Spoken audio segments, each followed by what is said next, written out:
Assalamualaikum warahmatullahi wabarakatuh. Alhamdulillahi rabbil alamin wa bihi nasta'in ala umuri dunya waddin wassalatu wassalamu ala asyrafil anbiya'i wal mursalin wa ala alihi wa sahbihi ajma'in amma ba'd. Rabbi shrah li sadri wa yassir li amri wahlul 'uqdatam min lisani yafqahu qawli. Apa kabar teman-teman sekalian?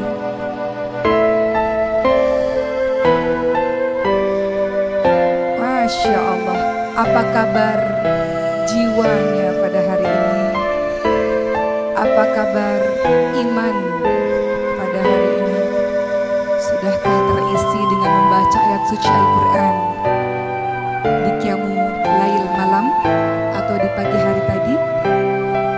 Apakah sudah di-charge keimanannya dengan senantiasa banyak berinteraksi dengan Al-Quran di hari ini?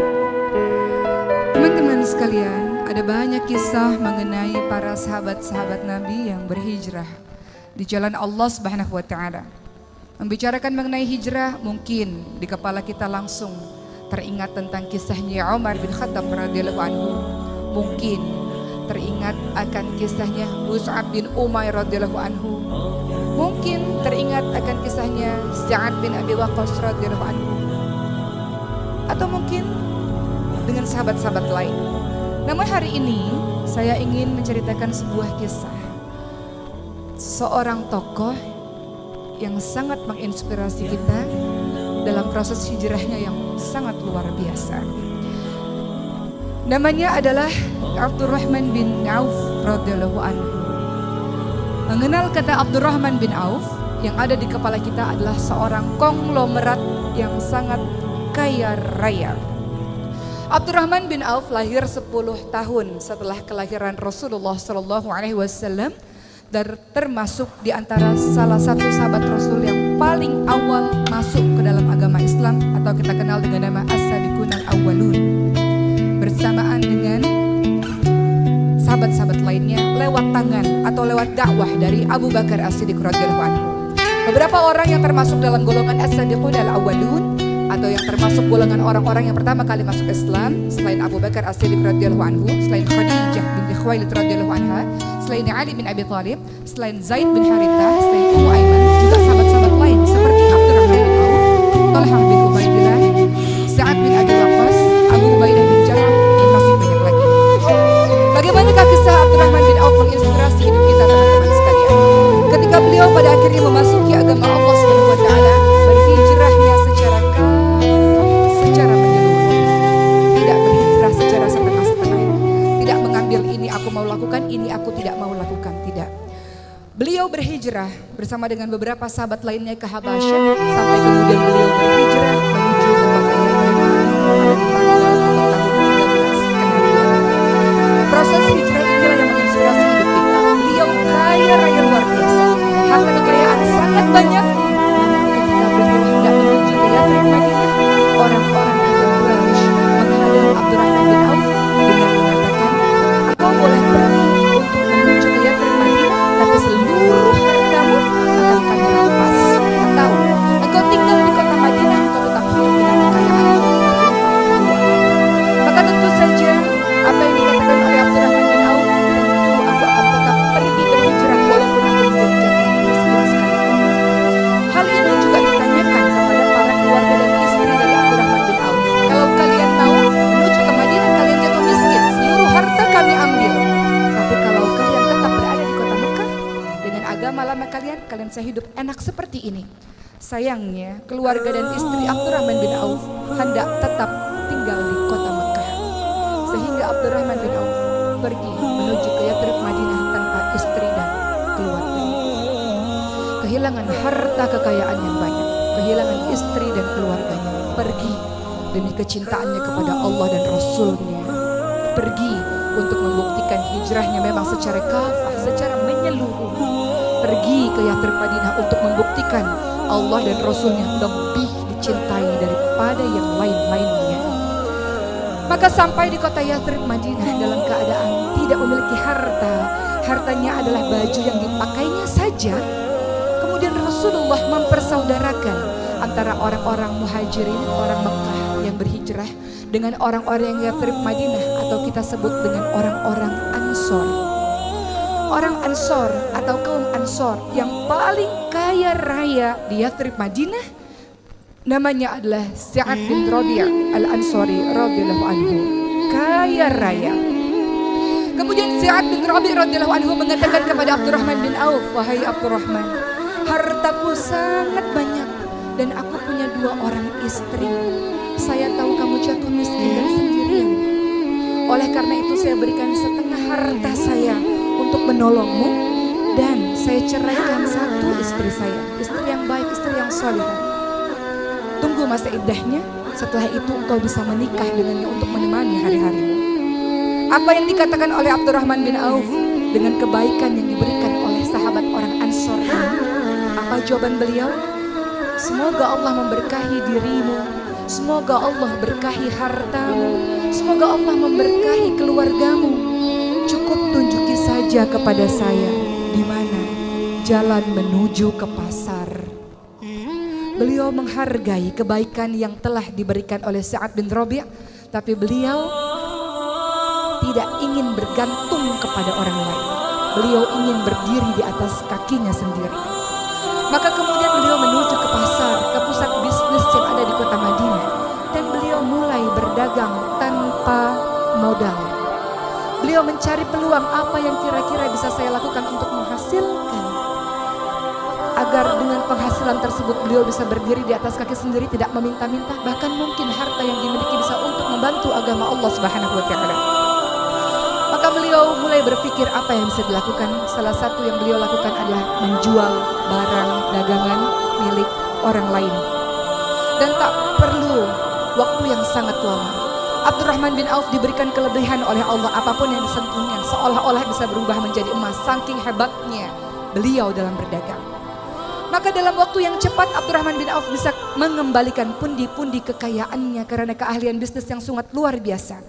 Dengan kerja keras, dengan ketekunan, dengan kejujuran, Allah mengembalikan harta Abdurrahman bin Auf lewat jalur perdagangan. Dengan harta yang semakin hari semakin banyak, Abdurrahman bin Auf memberikan banyak hartanya di jalan Allah Subhanahu wa taala. Terkadang beliau berpikir dan ketakutan, harta kekayaan yang sangat banyak ini khawatir membuat beliau lama dihisap oleh Allah Subhanahu wa taala di hari akhir nanti. Maka beliau memberikan terus-menerus di jalan Allah Subhanahu wa taala harta yang dimilikinya itu. Niatnya ingin mengurangi harta, justru karena bersedekah pundi-pundi pahala terus mengalir dan pundi-pundi rezeki keuntungan perdagangan terus semakin banyak. Pernah pada suatu ketika terjadi sebuah perang Tabuk. Pada saat itu seluruh umat Islam datang untuk menuju ke perang Tabuk tersebut melawan orang-orang Romawi. Pada saat itu panen kurma sangat banyak sehingga kurma-kurma tidak laku terjual karena membusuk. Abdurrahman bin Auf ingin menolong teman-temannya, ingin menolong sahabat-sahabatnya. Maka beliau membeli seluruh kurma busuk yang tidak laku dijual tersebut untuk tujuan menolong. Maka apa yang Allah berikan kepada Abdurrahman bin Auf? Niat untuk mengurangi harta, justru karena sodakoh. Tiba-tiba ada seorang pasukan dari negeri yang lain mengatakan, "Abdurrahman bin Auf, kami mencari kurma busuk kemana-mana karena raja kami memerlukannya untuk obat.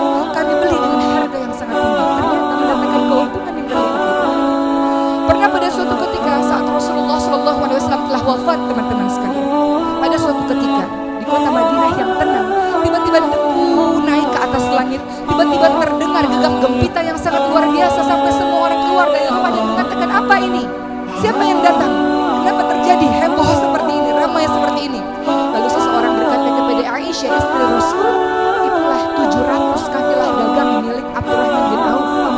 70 kendaraan yang seluruhnya berisi penuh barang dagangan emas-emas yang sangat banyak milik Abdurrahman bin Auf." Maka Aisyah pun mengatakan, "Saya teringat dengan perkataan Rasul, Abdurrahman bin Auf memang dijamin masuk syurga bersama dengan sahabat-sahabat lainnya. Namun ia masuk syurga dengan merangkak hartanya yang sangat banyak, membuat ia jalan merangkak menuju ke syurga Allah Subhanahu wa taala." Mendengar hal ini, maka Abdurrahman bin Auf sangat ketakutan karena Allah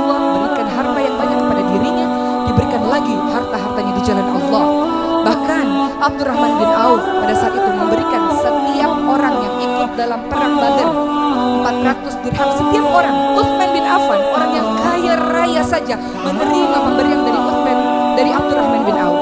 Utsman bin Affan mengatakan, hartanya Abdurrahman bin Auf adalah berkah, hartanya adalah halal, dan ini adalah sebuah kebersihan, sebuah kesembuhan. Begitu kata Utsman bin Affan. Luar biasa, kaya raya. Namun sedekahnya sangat luar biasa. Namun di balik seluruh kekayaannya, sang konglomerat ini hidup dengan sangat sederhana. Kalau ia bergabung dengan pelayan dan hamba sahaya, orang tidak tahu mana majikan, mana pelayan. Saking sederhana sekali penampilan dari Abdurrahman bin Auf. Sederhana dalam hidupnya. Pernah beliau berpuasa, kemudian diberikan makanan yang enak oleh anak-anak buahnya. Lalu Abdurrahman bin Auf menangis dan mengatakan, Mus'ab bin Umair adalah orang yang lebih mulia daripada saya. Namun matinya dalam keadaan kain kafan tidak cukup untuk menutupi tubuhnya.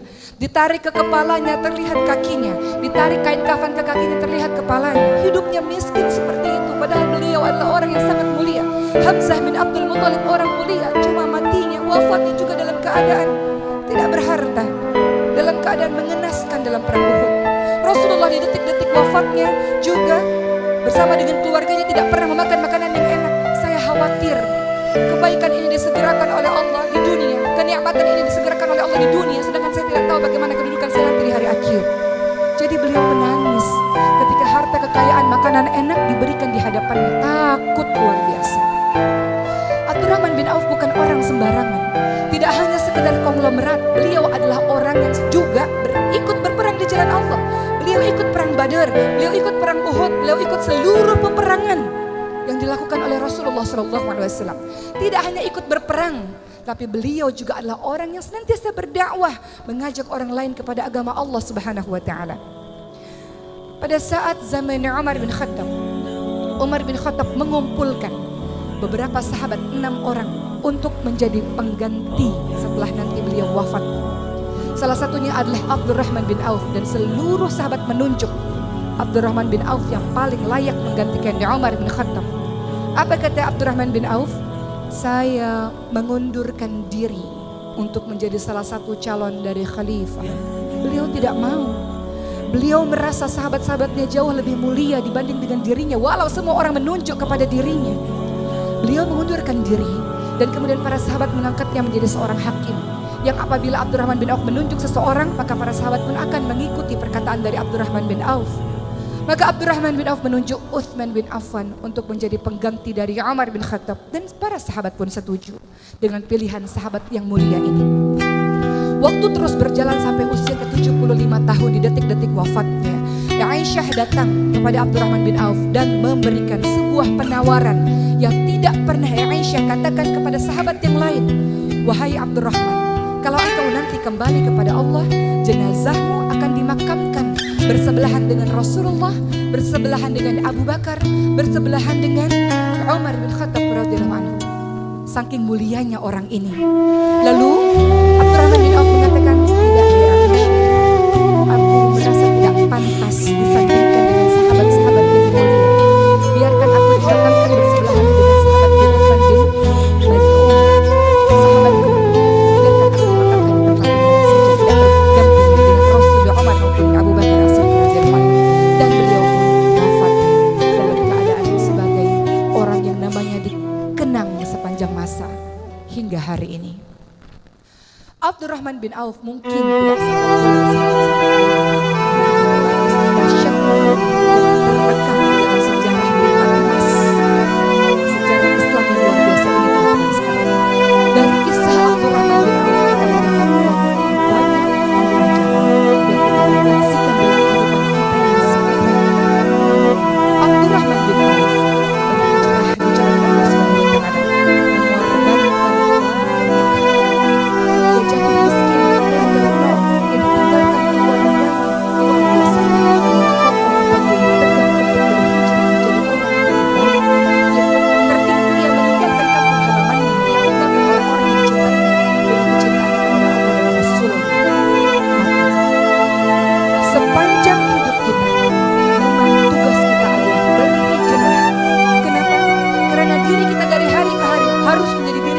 baik dari hari sebelumnya. Dan itu adalah hijrah. Minadz dzulumat ilan nur, dari kegelapan menuju kepada cahaya Allah. Minal jahiliyah ilal hidayah, dari kebodohan menuju kepada hidayah Allah Subhanahu wa taala. Dari malas menjadi semangat, dari bodoh menuju ilmu, dari dada yang sempit menuju dada yang lapang. Hijrah. Namun dalam setiap proses hijrah tidak mudah. Harga syurga sangat mahal. Tidak bisa dimasuki oleh orang-orang yang tidak terbukti pengorbanannya di jalan Allah Subhanahu wa taala. Perhatikan surah Al-Ankabut ayat 2. Ahasiban nasu ayyutraku ayyaqulu amana wa hum la yuftanun.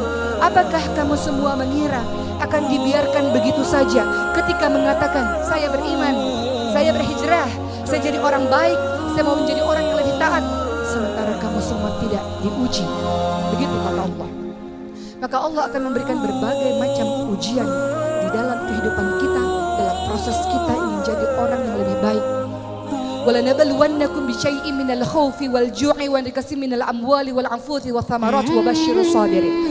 Allah pasti akan menguji kalian semua dengan ketakutan, kata Allah, dengan kelaparan, dengan kekurangan harta, kekurangan jiwa. Ada orang-orang yang kita cintai akan Allah ambil, cabut nyawanya untuk kita merasa kehilangan. Dan Allah akan uji dengan kekurangan buah-buahan. Bisa saja engkau berkebun kemudian engkau tidak panen, atau bertahun-tahun engkau menikah tidak dikaruniai buah hati. Ujian. Wa basyirus sabirin, beritakan kabar gembira untuk orang-orang yang sabar. Sabar dalam proses hijrah ini. Sabar dibagi menjadi 3. Sabar dalam menghadapi ujian Allah, sabar dalam menghadapi meninggalkan kemaksiatan, dan sabar dalam melakukan kebaikan-kebaikan. Alladzina idza asabatuhum musibatun qalu inna lillahi wa inna ilaihi raji'un. Orang-orang yang sabar, orang-orang yang paham semua yang ada pada dirimu bukan milikmu. Hartamu bukan milikmu, kehebatanmu, ilmumu bukan milikmu, Allah yang berikan kepadamu. Kesehatanmu bukan milikmu, Allah yang berikan kepadamu. Sewaktu-waktu Allah bisa ambil mendadak begitu saja, dan engkau harus siap. Inna lillahi wa inna ilaihi raji'un. Bahwa semuanya milikmu ya Allah, engkau ambil sewaktu-waktu, kami siap ya Allah. Begitulah yang disebut sebagai orang-orang yang sabar. Abdurrahman bin Auf memahami hal ini, bahwa semuanya adalah bukan miliknya. Keluarganya bukan miliknya, Allah ambil, Allah ambil. Hartanya bukan miliknya, Allah ambil, Allah ambil. Kehebatannya dalam berniaga bukan miliknya. Maka dia bersyukur dengan ilmu kekayaan yang dia miliki, dia berkontribusi menolong agama Allah. Karena dia tahu semua bukan miliknya. Sewaktu-waktu Allah ambil, Allah bisa ambil. Abdurrahman bin Auf mengajarkan kepada kita teman-teman sekalian, sabar dalam setiap episode kehidupan yang terjadi kepada diri kita. Karena begitulah yang dinamakan sebagai ujian keimanan. Namun ingat, ujian bukan hal yang sedih-sedih saja. Perhatikan surah Al-Ankabut ayat 35. Wahai manusia yang mengatakan kenapa dia tidak diuji? Dia hidupnya enak, kaya raya, keluarganya bahagia, tapi tak pernah sholat. Kenapa dia tidak diuji? Itu ujian teman-teman sekalian. Kullu nafsin dha'iqatul maut wa nabluukum bisyarri wal khairi fitnah wa ilaina turja'un. Semua yang bernyawa mati. Apa yang engkau sombongkan, engkau akan mati. Dan Allah akan mengujimu dengan keburukan, kesedihan, air mata, keterpurukan. Juga Allah akan mengujimu dengan kebaikan, kekayaan, kehebatan, popularitas, jabatan yang tinggi, posisi yang hebat di mata masyarakat. Dan hanya kepada Allah lah kamu sekalian kembali. Maka bagi siapapun yang menyangka dia enak hidupnya tidak pernah diuji, sementara dia tidak sholat tapi Allah berikan kebahagiaan, dia adalah mengalami yang dinamakan dengan istidraj, jebakan dari Allah Subhanahu wa taala. Allah beri banyak kenikmatan kepadanya, dia lupa kepada Allah, tak bersyukur kepada Allah, balasan di hari akhir. La in syakartum la azidannakum wa la in kafartum inna 'adzabi lasyadid. Kalau bersyukur, ilmu yang kau punya bersyukur berikan kepada orang lain, kehebatan yang kau punya bersyukur berikan kepada orang lain, harta bertumpuk-tumpuk yang kau punya bersyukur sedekahkan kepada orang lain, Allah akan tambahkan nikmat. Kalau tak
dengan ilmu. Yarfa'illahu alladhina amanu minkum waladhina utul ilma darajat. Beriman, berilmu, belajar terus-menerus tentang agama Allah ini, Allah akan tinggikan engkau beberapa derajat, teman-teman sekalian. Terus menuntut ilmu, terus baca buku, terus datang ke kajian-kajian keislaman supaya istiqamah. 4. Cara engkau istiqamah dalam proses hijrah ini, teman-teman sekalian, adalah berdoa. Rabbana la tuzigh qulubana ba'da idh hadaitana wa hab lana min ladunka rahmah innaka antal wahhab. Ya muqallibal qulub tsabbit qalbi ala dinik. Ya muqallibal qulub tsabbit qalbi ala taatik. Wahai Allah, jangan kembalikan kami ke dalam kehidupan kami yang penuh dengan kesesatan. Jangan condongkan hati kami kepada kebodohan di masa lalu. Jangan condongkan hati kami kepada kebodohan, keburukan, kezaliman di masa lalu setelah Engkau berikan petunjuk kepada kami. Wahai Allah yang Maha membolak-balikkan hati, tetapkan hati kami ya Allah atas keimanan kepadamu ya Allah. Berdoa teman-teman sekalian, karena kita tidak pernah tahu. Tidak ada yang bisa menjamin sesoleh-soleh orang bisa saja dia mati dalam keadaan su'ul khatimah. Maka berdoa kepada Allah, minta pertolongan kepada Allah agar ketika engkau berhijrah dengan susah payah ini, ketika engkau tinggalkan apa-apa yang dibenci oleh Allah dengan susah payah ini, Allah jaga engkau dengan keistiqamahan hingga akhirnya Allah panggil engkau dengan kalimat, ya ayyuhan nafsul mutmainnah irji'i ila rabbiki radiyatan maradiyah fadkhuli fi ibadi wadkhuli jannati. Wahai hamba-hambaku, masuklah ke dalam golongan hamba-hambaku, masuklah ke dalam syurgaku. Wahai jiwa-jiwa yang tenang, Allah Subhanahu wa ta'ala menginginkan agar jiwa-jiwa yang tenang kita-kita ini, yang kita berharap termasuk dalam golongannya, dimasukkan ke dalam syurganya Allah Subhanahu wa ta'ala. Allah ingin kita termasuk golongan hamba-hambanya yang dipanggil dengan kalimat wahai jiwa-jiwa yang tenang. Mati kita nanti, kita berharap husnul khatimah. Jiwa-jiwa yang tenang, yang ruhnya diambil oleh malaikat seperti kendi yang mengucurkan air dengan lembut, dan ruh itu dibawa ke langit dan pada akhirnya merasakan kenikmatan syurga Allah Subhanahu wa ta'ala. Maka teman-teman sekalian, pada akhir tausiah saya pada hari ini, kita kembali mengenang kisah Abdurrahman bin Auf dengan keistiqamahannya, dengan tawadhu'nya yang sangat luar biasa. Tawadhu, rendah hati di hadapan Allah Subhanahu wa ta'ala, rendah hati di hadapan para manusia-manusia lainnya. Jangan engkau berlaku sombong. Wa ibadur rahmanil ladzina yamshuna 'alal ardi hauna wa idza khatabahumul jahiluna qalu salama. Hamba Allah yang Maha Pengasih adalah mereka yang berjalan di muka bumi ini dengan tawadhu, dengan rendah hati, dan ketika ada orang-orang jahil menyapa mereka, qalu salama, ucapkan kalimat-kalimat yang baik, ucapkan kalimat-kalimat yang penuh dengan kesantunan. Jadilah hamba-hamba Allah yang menolong agama Allah sebagaimana Allah menolong kehidupanmu berkali-kali, teman-teman sekalian. Jadilah seorang hamba-hamba Allah yang kokoh dalam keimanannya, sabar untuk jadi orang-orang baik, dan ajak teman-temanmu untuk menjadi baik bersama-sama. Karena engkau semua, kita semua digelari dengan kalimat kuntum khairu ummah ukhrijat linnas ta'muruna bil ma'ruf wa tanhauna 'anil munkar. Kamu sekalian adalah umat terbaik yang dilahirkan untuk manusia, yang punya tugas mengajak manusia lainnya kepada kebaikan dan mencegah manusia lainnya kepada keburukan. Selamat menjadi diri yang istiqamah, selamat menjadi diri yang sabar insyaallah, dan mudah-mudahan kita semua termasuk golongan hamba-hamba Allah yang masuk ke dalam syurganya Allah bersama para nabi, orang-orang yang siddiq dan orang-orang yang saleh insyaallah. Wabillahi taufiq wal hidayah. Wassalamualaikum warahmatullahi wabarakatuh.